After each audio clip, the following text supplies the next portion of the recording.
मंचक पर उपस्थित मान्यवर और सामने खड़े मेरे भाई बहन, सबको मेरा सलाम वालेकुम, नमस्कार। अभी बाबूराव माने जी कह रहे थे कि हम सबको एक साथ आना पड़ेगा। हम सब एक है, लेकिन हमारी ताकत उनको दिखानी पड़ेगी। क्यों दिखानी है ताकत? आपको सबको पता है। डीआरपी का मसला चालू है। उन्होंने क्या किया है आपको सबको? लोकसभा के इलेक्शन में हमने कहा, विधानसभा के इलेक्शन में कहा, और आप सब लोगों ने समझकर वैसे मतदान किया और अनिल देसाई साहब को और मेरे को यहाँ जिता के लाया है। वो उसका नतीजा है कि आपको पता है कि क्या होने वाला है। अदानी जी ने यहाँ जमीन ले चुके हैं। पूरे पात्र और अपात्र का खेल चालू है, नाटक चालू है। पात्र करके लोगों को देने वाले है रेलवे की लीज की जमीन, जो माहिम और माटुंगा में है, और वो जमीन जो है वो 100% या पूर्णतः अपने माल की हक की कभी नहीं होगी। यानी पात्र होके भी आपको जो घर मिलेगा वो आपके माल की हक का 100% नहीं होगा, ये आप ध्यान में रखिए। और अपात्र होके कहा देने वाले हैं आपको वो भी पता है। मुलुंड में देने वाले हैं, भांडुप में देने वाले, नाहूर में देने वाले, देवनार में देने वाले, मड मालवनी में देने वाले। ये जगह कौन सी है ये भी सबको पता है। ये जो जगह है वो है डंपिंग ग्राउंड की और नमक पानी की। डंपिंग ग्राउंड यानी पूरे बंबई का कचरा वहां जमा होता है। अभी आप देवनार में देखेंगे तो वहां अभी भी कचरा जमा हो रहा है, अभी भी एक्टिव डंपिंग ग्राउंड है। वहां 2 कोटी मेट्रिक टन इतना कचरा वहां जमा है, और वो 100 साल पुराना कचरा है, वो निकाला जा रहा है।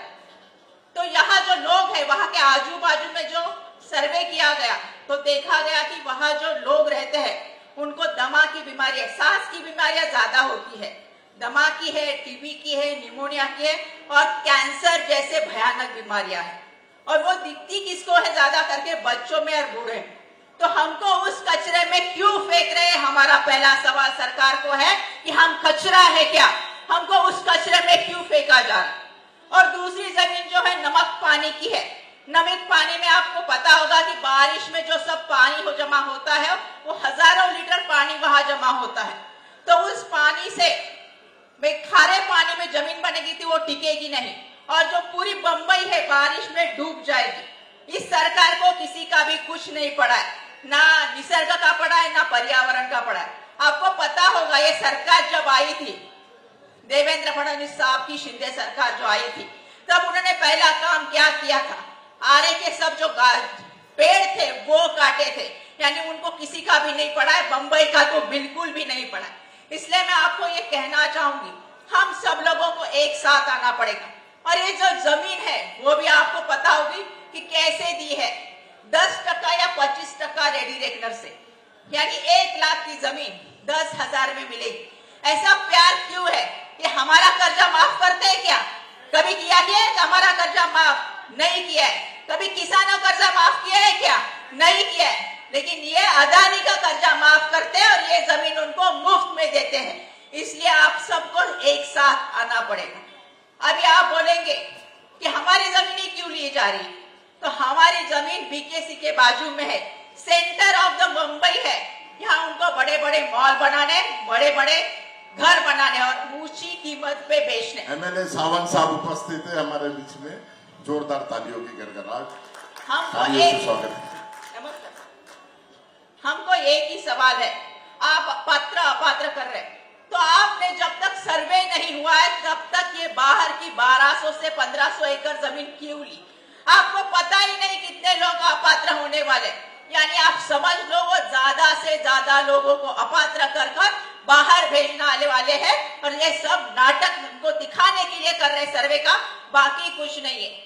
अभी जब मैं घूम रही हूँ एरिया में तो मैंने देखा, मैं राजीव गांधी नगर में गई थी, एक बड़ी बस बन के आई थी भर के, पूरे उसमें सुरक्षा रक्षक के कपड़े पहने हुए लोग थे। लोग उनको देख के डर रहे थे कि क्या ये चल रहा है। और ये जो लोग हैं वो आके, मैंने उनको यही सवाल पूछा कि हमारे लोगों को आप घर कहाँ दे? तो हम बोल रहे धारावी में घर दे रहे। धारावी ये आधा उत्तर है। फिर बाद में बोले, मैंने बोला धारावी में यानी कहाँ?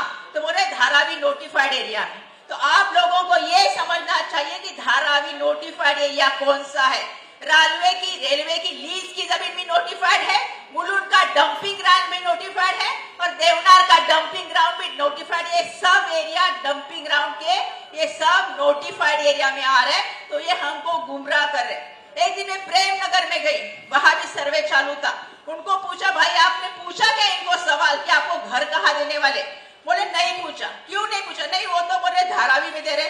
धारावी इतनी बड़ी है तो हमको यही कहना है कि हमको धारावी में ही चाहिए। हमारा घर होगा, दुकान होगा, मकान होगा, उद्योग हो गए, ये हमको सबको धारावी में चाहिए, उसी सेक्टर में चाहिए है हमारा कहना है। न कि हमको एक कोने में ढकेल दिया जाए, न कि हमको डंपिंग ग्राउंड में भेजा जाए। हमको जिस सेक्टर में रह रहे हैं वहां ही घर देना चाहिए। लोगों का कहना है कि ये जो धारावी बचाव है या कांग्रेस पार्टी है, जो कुछ है वो विकास नहीं चाहती है। ऐसा है क्या? हम आपको सबको पता होना चाहिए 2016 में ये निकाला था पुनर्वसन का, पुनर्विकास का जो प्रकल्प लिया था वो कांग्रेस ने शुरू किया था, लेकिन कुछ कारणवश वो रह गया। हमको भी लगता है हमारे एक एक घर में संडास होना चाहिए, बाथरूम होना चाहिए, सब सुविधा होनी चाहिए, लेकिन हमको बाहर निकाल के ये कौन सी है सुविधा, ये कौन सा है विकास? ये विकास धारावी का नहीं है, ये विकास है अदानी का, और इसलिए हम उसके खिलाफ है। ये सब बोलते क्या खिलाफ क्यों है? ये दोनों बहनें बार बार बातें कर रहे हैं। मैं यहाँ बात कर रही हूँ विधानसभा में, ताई बोल रही है संसद में, अनिल देसाई साहब भी संसद में बात कर रहे हैं, तो हम लोग सब लोग उनके खिलाफ क्यों बात करते हैं आप समझ लेना चाहिए। अभी इस विधानसभा में मेरी विधानसभा हुई, दोनों विधानसभा मैंने धारावी के लिए आवाज उठाई है। इस टाइम मैंने जो बोला उसके बाद मैंने टी शर्ट पहन के एक निदर्शन किया, उसके बाद आशीष शेलार जी को जवाब देना पड़ा। वो बोले कि हमने अदानी को ये उसका 7/12 लिख के नहीं दिया है, लेकिन मैं उसको यहाँ से एक सवाल पूछना चाहूंगी। 7/12 नहीं लिख के दिया है, अभी हमारे यहाँ डीआरपी ने कंक्रीटीकरण का मंजूरी नहीं दिया है, इसलिए हमने बीएमसी को लिखा है कि हमको डामरीकरण किया जाए। डामरीकरण के लिए जमीन किसकी है? बीएमसी की है। तो बीएमसी हमको बोल रहा है कि आप किसका ले? डीआरपी का नो ऑब्जेक्शन ले। तो यहाँ तक ठीक है, लेकिन बाद में नो ऑब्जेक्शन सर्टिफिकेट मुझे किसका मिला है? नव भारत मेगा डेवलपर्स का। वो कौन है? अदानी का है ना। तो अदानी का जब 7/12 नहीं है तो वो हमको क्यों परमिशन दे रहा है? क्योंकि उसको इस प्रोजेक्ट में 80% 80% शेयर मिले हैं। जब भी पुनर्वसन होता है, पुनर्विकास होता है, तभी जहां सरकार और जो पार्टी होती है दूसरी, दोनों का 50-50% होता है, लेकिन यहाँ 80% अदानी को दिया है और सरकार 20% लेके शान बैठी है। तो वो 7/12 उनके नाम पे ही दिया है, ये मैं कहना चाहूंगी। अभी ITI का भी हम कर रहे हैं, उसका भी पाठ कर रहे हैं, तो उसमें भी हमको दे रहे हैं किसका? NOC नव भारत मेगा डेवलपर्स का, यानी अदानी का। तो इसलिए आप सबको हमारे साथ आना पड़ेगा और इस हमारे जंग में एक साथ लड़ना पड़ेगा, क्योंकि उनके पास धन शक्ति है, बहुत सारे पैसे, वो लोगों को पैसे दे के गुमराह कर रहे। वर्षाताई का नाम बोल रहे कि हम दलाली कर रहे कुछ लोग, कि हमको बताया गया वर्षाताई की परमिशन है या पैसे लेके काम कर रहे, तो उनके पास बहुत धन शक्ति है, लेकिन हमको दिखाना पड़ेगा हमारे पास क्या है?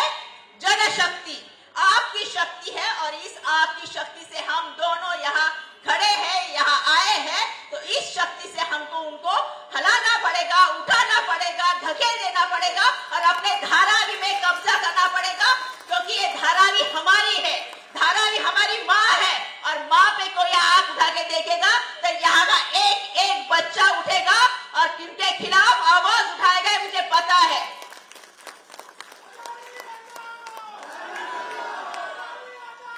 धारावी बचाओ।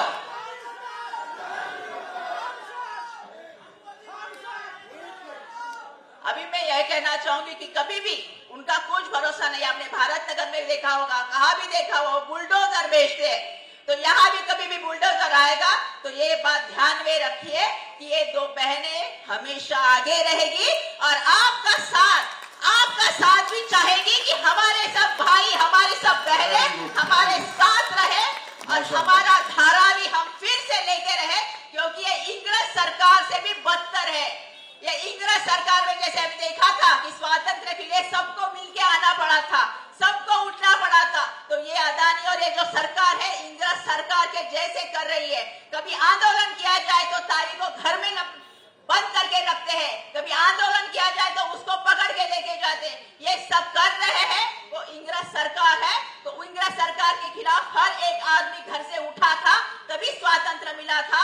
तो आज मैं आपको सबको कहूंगी कि हमारा धारावी बचाने के लिए हम